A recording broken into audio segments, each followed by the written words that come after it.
Formula One is back this weekend and we make our way to one of the most chaotic tracks we have on the calendar year in 2024. A track that hasn't been around for a while but provides some crazy entertainment. This is the Baku GP.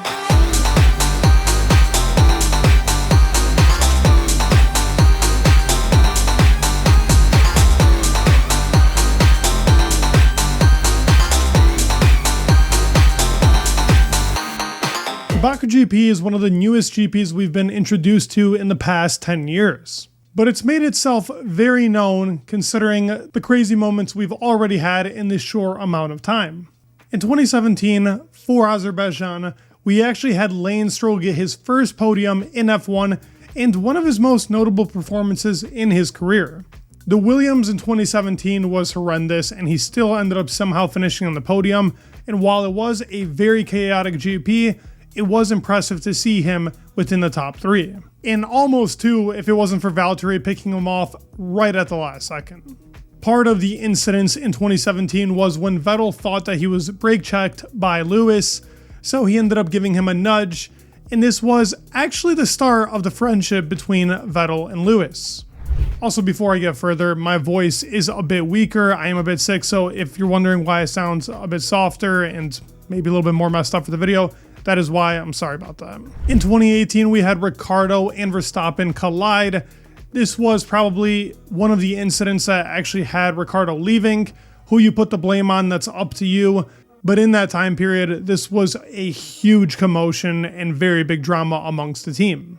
2021 sees Max in the wall again, but not his fault at all. This actually had Lance go in the wall as well. Just a tire dying out, it was a failure completely and a very scary crash that had it. The result of this was a pretty much one lap shootout at the end with another race start after the red flag.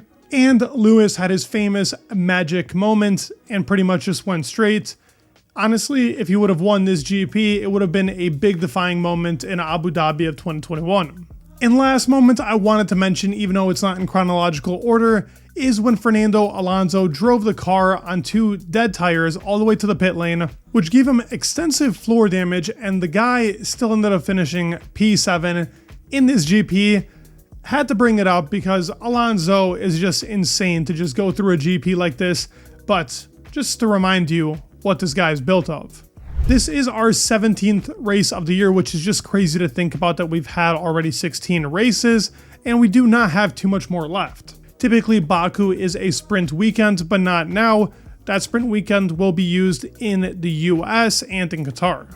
We also have, for the first time since Baku 2021, that Red Bull has not secured a pole for 5 consecutive races, which is just pretty insane to think about. If any person is a specialist on this track, it's going to be Checo, which might come to a surprise to newer fans. Checo's always been really good here. Another really good driver and very notable that's had, I would say, some bad luck here is Charles Leclerc. He's pretty much on pole position almost every single year, but never has the car to finish, or, as I stated before, bad luck kind of just figures its way into his career. Going on this track, we are going with the softest compounds from a C3 to a C5. We're going to be looking at a traction of 5. It's a lot of 90-degree angle turns, which do favor a team in particular, which I will talk about at the end of the video. The grip on this track isn't very high, but track evolution is very high in qualifying, and you want to go as late as possible, but there is the risk of red flags, so some teams do not wait till the very end. We've seen it continuously. They have kind of that Monaco problem when it comes to the flags. Tire stress is set to be a 3, but last year on the hard compound, we ended up actually seeing them go all the way to the very end of the race, with Ocon literally doing 50 of the 51 laps on that hard compound. He actually almost ended up crashing into some people, which was a very ridiculous moment in the 2023 season. Braking is either going to be a 4 or a 5, depending on how you look at it. It's a very tough track. It's got big straights, but those big straights require very big braking zones, and pretty much everywhere you go, you have to generate a lot of brake power. It really matters in finding a lot of lap time in Baku. The downforce is going to be a 2. This track has a lot of characteristics kind of like Canada. It's specific to itself. We will see that downforce level like in Canada, like we also saw in Spa. So I don't expect to see too many different rear wings here. We'll probably already get some iterations that we've seen throughout the season. This track will provide a one stop. As we can see, it doesn't seem like there was much variation here. Only Alonso had both used a medium and a hard, but the Aston Martin team runs on every single practice session at least one lap old tires because they believe that that initial layer on the tire should be taken off even for GP weekends. So expect this to be a medium hard again. It's the safety cars that can really play a part into making this GP a lot more entertaining. Otherwise, it can sometimes be a bore fest with the DRS trains. But with all that being said, let's go over a lap in Baku. Now, starting off on that huge straight in Baku, going into turn 1, it's going to be a big braking zone. You're going to want to go as right as possible. It is one of the first 90-degree angles on the track to be able to get a great exit going into turn 2, which then is another 90-degree angle, and you want to do the same, as now you're getting into the first DRS detection zone on this track. Yet again, a big straight, but not as wide as the first one. This big straight is going to have another big braking zone in turn 3, another 90-degree angle, so the same concept applies. Go as right as possible, prioritize the exit, which makes its way into turn 4, which now you're going to go as left as possible, prioritizing the exit again, and this will end off our sector 1 going into turn 5, which is a hard braking zone and is tricky.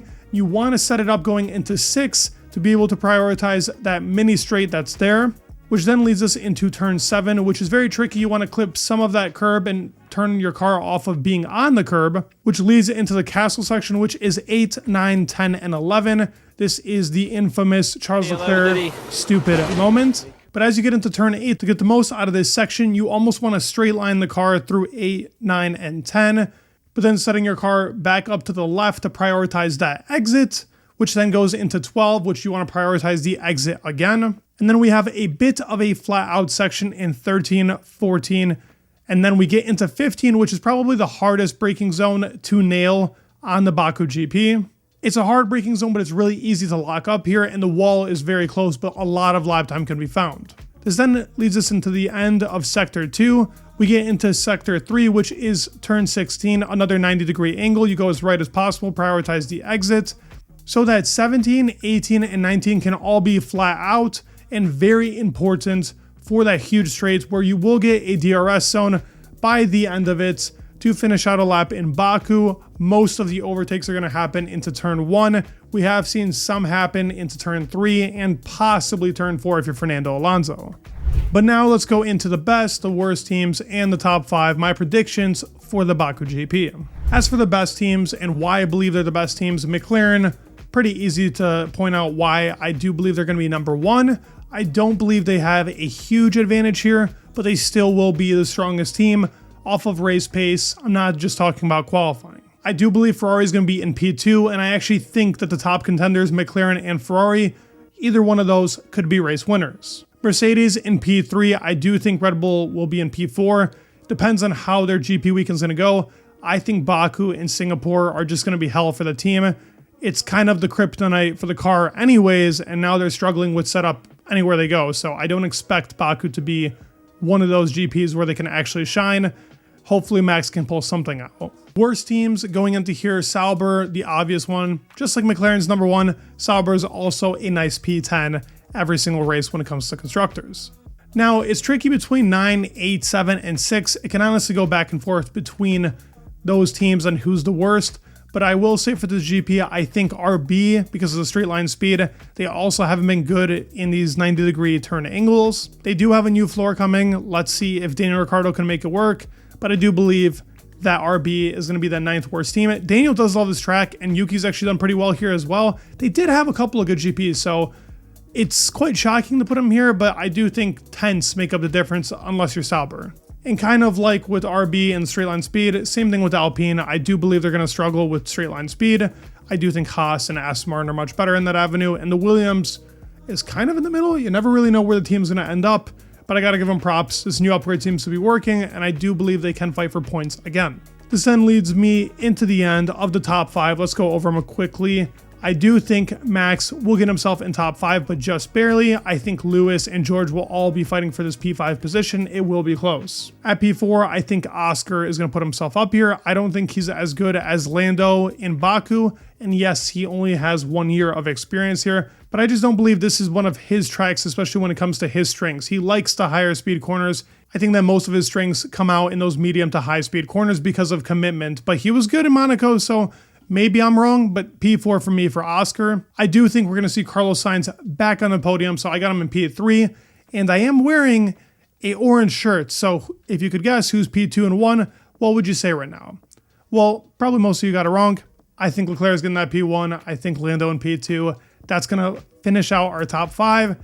I predict Leclerc winning here twice in a row in the 2024 season because this is a specialist track when it comes to him in qualifying. He's magic here. I think these street tracks really work to Leclerc's favor. His commitment is ridiculous, hence why we get moments like we got the stupid moment in the castle section. But I believe Leclerc is taking that victory. And if you made it to the end of the video, please give it a like and subscribe. It would mean the world. You guys are the best. It means the world. And peace.